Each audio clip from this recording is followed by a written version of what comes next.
بسم اللہ الرحمن الرحیم۔ محترم سامعین و ناظرین، ایک صاحب نے سوال پوچھا ہے کہ ہم جس کمپنی میں جاب کرتے ہیں، ملازمت کرتے ہیں، تو کیا اس کمپنی میں جمعہ کی نماز پڑھ سکتے ہیں جبکہ عام لوگوں کو وہاں آنے کی اجازت نہیں ہے؟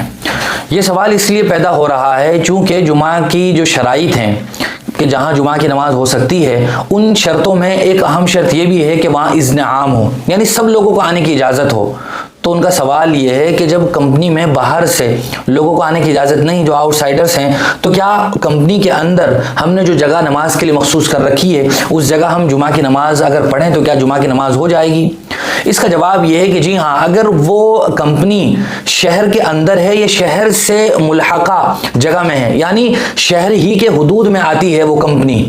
تو وہاں جمعہ کی نماز ہو جائے گی، گرچہ وہاں باہر سے آنے والے لوگوں کو داخلے کی اجازت نہیں ہے۔ اس کی وجہ یہ ہے کہ کمپنی میں چونکہ عام لوگوں کے آنے کی اجازت نہیں ہوتی ہے، اگر کوئی آدمی آ رہا ہے تو وہ کسی مقصد سے آئے گا، یا تو وہاں کمپنی کے اندر اس کا کام ہے، یا یہ کہ وہ جاب کرتا ہے، سیکورٹی ریزن سے عام لوگوں کو کمپنی میں انٹری کی اور داخلے کی اجازت نہیں ہوتی ہے۔ تو اگر وہ کمپنی شہر کے اندر ہے یا شہر کی حدود کے اندر ہے، شہر کے مضافات میں ہے، تو وہاں جمعہ کی نماز ہو جائے گی، گرچہ سیکورٹی ریزن سے اور حفاظتی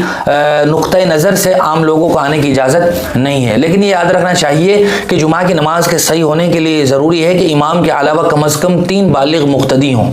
امام صاحب ہوں، اور امام صاحب کے علاوہ 3 بالغ کم از کم مقتدی موجود ہوں، تو پھر جمعہ کی نماز ہو جائے گی۔ اور جمعہ سے پہلے خطبہ یہ ضروری ہے، بڑا خطبہ نہ دے کر اگر مختصر خطبہ دے لیا جائے، موبائل میں دیکھ کر بھی خطبہ دیا جا سکتا ہے، اور اگر کوئی خطبہ ہی یاد نہ ہو تو قرآن کریم کی چند آیات پہلے خطبے میں اور دوسرے خطبے میں چند آیات پڑھ لی جائیں تب بھی خطبہ ہو جاتا ہے۔ آخری درجے میں خطبہ اگر آدمی کو الگ الگ جگہوں سے بھی آیات نہ پڑھی جا سکتی ہوں تو پہلے خطبے کی جگہ اگر سورہ فاتحہ پڑھ لیا جائے اور دوسرے خطبے میں سورہ اخلاص بھی پڑھ لیا جائے تب بھی جمعہ کا خطبہ ہو جاتا ہے۔ لیکن خطبہ یہ جمعہ کے لیے شرط ہے، خطبے کے بغیر نماز نہیں ہوگی، چھوٹا ہو چاہے یہ صورتیں ہی ہو، لیکن خطبے کی نیت سے ان کو پڑھنا یہ ضروری ہے۔ امید ہے کہ مسئلہ بالکل واضح ہو گیا ہوگا۔ پھر بھی اگر ذہن میں کوئی سوال ہو تو کمنٹ باکس میں یا ہمارے نمبر پر آپ سوال پوچھ سکتے ہیں، اور مزید اسی طرح کی ویڈیوز کے لیے آپ ہمارے چینل کو ضرور سبسکرائب کر لیں۔ جزاک اللہ۔